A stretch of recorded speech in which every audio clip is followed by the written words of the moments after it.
Salut tout le monde, j'espère que vous allez bien les amis. On est parti pour une nouvelle vidéo spéciale Mercato. Comme d'hab au programme 10 informations. On va démarrer du côté d'Aston Villa. C'est un joueur important maintenant depuis 2 ans et demi, depuis qu'il est arrivé chez les Villains. En plus Villa fait une saison extraordinaire pour le moment.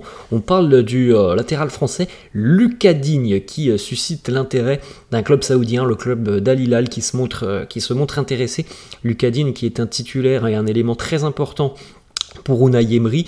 Le club d'Al Hilal évidemment est déjà prêt à entrer en contact avec les Villains et prêt aussi à proposer une offre très intéressante évidemment au niveau économique. Après reste à connaître la position de Villa. Est-ce que l'on a envie un petit peu de chambouler une équipe qui fonctionne à merveille depuis le début de saison, de déstabiliser un petit peu ce groupe, ou alors est-ce que on souhaite continuer évidemment et puis peut-être le laisser partir cet été en cas d'offre qui ne se refuse pas, parce qu'on sait très bien que le club d'Al Hilal, s'ils veulent vraiment le joueur, ils vont poser énormément d'argent. On enchaîne, on va du côté de Galatasaray, un ancien joueur du championnat de France.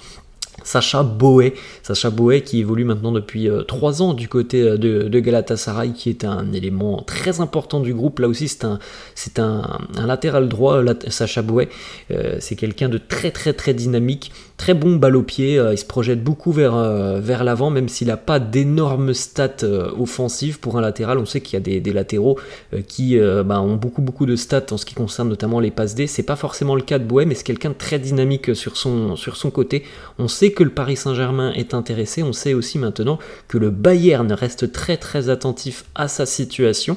Du côté de Galatasaray, on a fixé le prix à 20 ou 25 millions d'euros si un club est intéressé, et visiblement le Bayern est très intéressé. Le Bayern qui cherche à se renforcer dans ce secteur défensif. On a eu l'arrivée d'Eric Dier, c'est peut-être pas terminé côté bavarois. On continue, on va du côté du Napoli avec l'arrivée d'un ancien joueur de Serie A, Ahmed Traoré, l'Ivoirien, qui rejoint donc le Napoli sous la forme d'un prêt jusqu'en fin de saison. Il y a une option d'achat qui a été incluse de 25 millions d'euros. Alors je ne l'ai pas dit, mais il arrive en provenance de Bournemouth. Alors c'est compliqué pour lui du côté de Bournemouth parce qu'il est blessé quasiment depuis le début de saison. Il a donc très peu joué, mais c'est quelqu'un qui est bien connu du côté de la Serie A. Il a passé quelques années à Sassuolo. C'est un milieu de terrain avec un gros volume, Ahmed Traoré. Il est assez doué pour se projeter vers l'avant. C'est quelqu'un aussi qui sait finir des situations. Donc ça peut être une bonne pioche pour le Napoli. L'option d'achat, pour le moment, elle n'est pas obligatoire, donc c'est un joli coup à tenter parce que il a eu des difficultés visiblement du côté de Bournemouth, mais un retour en Serie A peut peut-être lui être très bénéfique. On continue, on va du côté du Real Madrid. Selon certaines sources, le Real envisagerait cette fois-ci l'option Victor Osimhen au détriment de Mbappé ou Haaland, qui semblent être des dossiers très compliqués. Victor Osimhen a peut-être l'envie aussi de découvrir un autre championnat. Ça fait quelques années qu'il est en Italie. Il a remporté la Serie A l'année dernière. Ça se passe un petit peu moins bien tout de même cette saison pour les Napolitains. On sait en plus de ça qu'il y a des petits problèmes en interne entre Osimhen et le président, entre Osimhen aussi et son agent qui est l'agent de Kvaratskhelia. On a vu des déclarations cash d'Osimhen il y a quelques jours qui lui a dit tout simplement en gros, alors que c'est son agent, ferme-la, parce que son agent s'est permis de dire qu'Osimhen allait quitter le Napoli en fin de saison pour rejoindre l'Arabie Saoudite.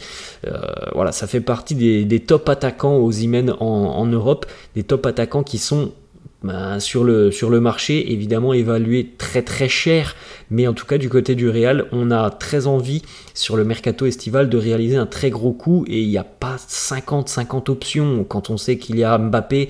Haaland semble compliqué, ça semble plus simple d'aller chercher Mbappé qui pour le moment ne sera plus sous contrat avec le PSG, donc cette option Osimhen aussi pourrait être intéressante pour le Real. On continue, on va cette fois-ci du côté de l'Olympique de Marseille. On en avait déjà parlé un petit peu plus tôt cette semaine. Al Hilal est de nouveau Entrer en négociation avec l'Olympique de Marseille pour Renan Lodi. Les négociations se poursuivent aux alentours de 20 millions d'euros. Marseille a peut-être trouvé le remplaçant de Renan Lodi. On va regarder ça dans quelques instants, parce que Lodi c'était quand même un élément très important pour Gennaro Gattuso. Donc il y a quand même une arrivée qui devra être évaluée du côté de l'OM, et ça semble être le cas. Renan Lodi à 20 millions d'euros, c'est plutôt un joli coup financier, on va dire ça comme ça, pour l'OM, parce qu'il est arrivé très récemment, et que ça fera une petite plus-value pour l'OM, l'arrivée de Renan Lodi, ce qui n'est pas négligeable pour les finances de l'OM. On continue et on est toujours du côté de Marseille. Jonathan Klaus, le Bayern, là aussi s'est renseigné discrètement sur le latéral droit. On a parlé tout à l'heure de Sacha Boey, cette fois-ci c'est Jonathan Klaus, même si ça semble très compliqué pour cet hiver, ça sera différent dans 6 mois, hein, puisque Klaus sera aussi beaucoup plus proche de la fin de son contrat, et donc la position du joueur et de l'OM pourrait changer. Il faut savoir, hein, que Jonathan Klaus, il connaît assez bien la Bundesliga. Il a déjà évolué en Bundesliga il y a quelques années. C'était avec l'Arminia Bielefeld. Et après, évidemment, il a beaucoup progressé du côté de Lens, du côté de l'OM. Il a connu l'équipe de France. Cette saison, bon, les stats sont pas énormes pour Klaus, mais on sait très bien qu'il est capable par saison, hein, de délivrer entre 5 et 10 passes D. Là, il en a 2 cette saison. C'est un latéral très explosif qui va beaucoup vers l'avant, même si tout n'est pas parfait défensivement. C'est un latéral qui pèse au niveau statistique. On continue, les amis, on va du côté de Tottenham. Alors c'est difficile pour lui, hein, ça fait 1 an et demi qu'il est chez les Spurs. Bon, là, depuis le début de cette saison, il est blessé, il ne joue pas, Ivan Perisic. On a un club croate qui est prêt à rapatrier Perisic en Croatie. C'est le Hajduk Split qui rêve tout simplement de cette option Ivan Perisic.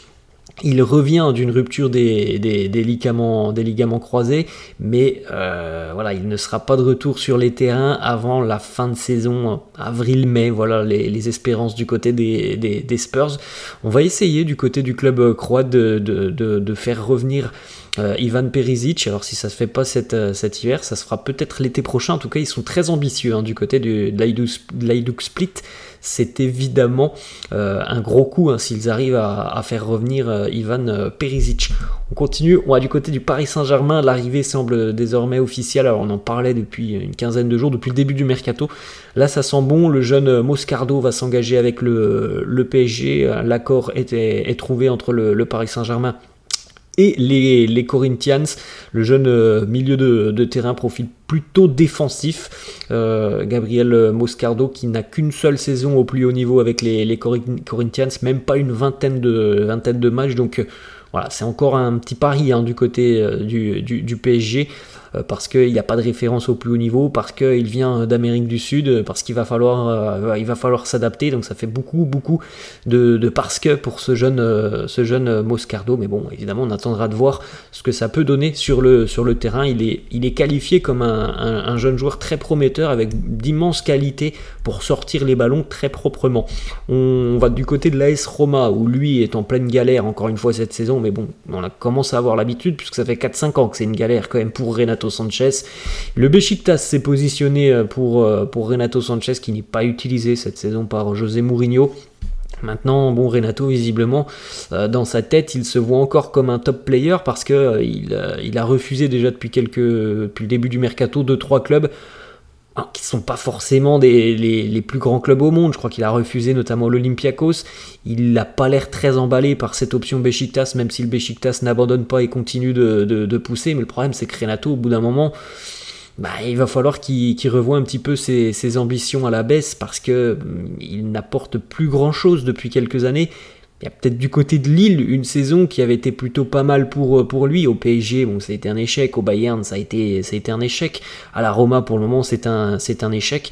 Donc au bout d'un moment, voilà, faut revoir un petit peu ses ambitions à la baisse. Renato n'est pas le joueur, et n'a jamais été le joueur que l'on avait vu en tout début de carrière, hein. Donc voilà, maintenant on verra s'il souhaite retrouver peut-être un petit peu de temps de jeu, peut-être de la confiance, ou continuer du côté de la Roma, où ça semble compliqué pour lui. On va terminer du côté de l'OM, et c'est peut-être d'ailleurs le remplaçant de Renan Lodi, le jeune Josh Doig, le défenseur écossais qui évolue en Italie du côté du Hellas Vérone. Il a eu quelques petits pépins physiques en début de saison, c'est devenu un élément important du Hellas, hein, qui est une équipe qui a quand même beaucoup de difficultés en Serie A. C'est un grand défenseur, il fait plus d'1 mètre 90. Josh Doig, voilà, qui pourrait arriver du côté de l'OM. On s'est déjà mis d'accord, c'est pas très cher, hein, visiblement Josh Doig, ça doit être même bien en dessous de 7 millions d'euros, donc voilà, on verra ce que ça donnera. Il n'a pas autant d'expérience évidemment que Renan Lodi. Voilà les amis, la fin de cette vidéo, j'espère que ça vous a plu. N'hésitez pas comme d'hab à lâcher un petit pouce bleu, n'hésitez pas non plus à vous abonner à la chaîne, je vous laisse et je vous dis à la prochaine. Ciao.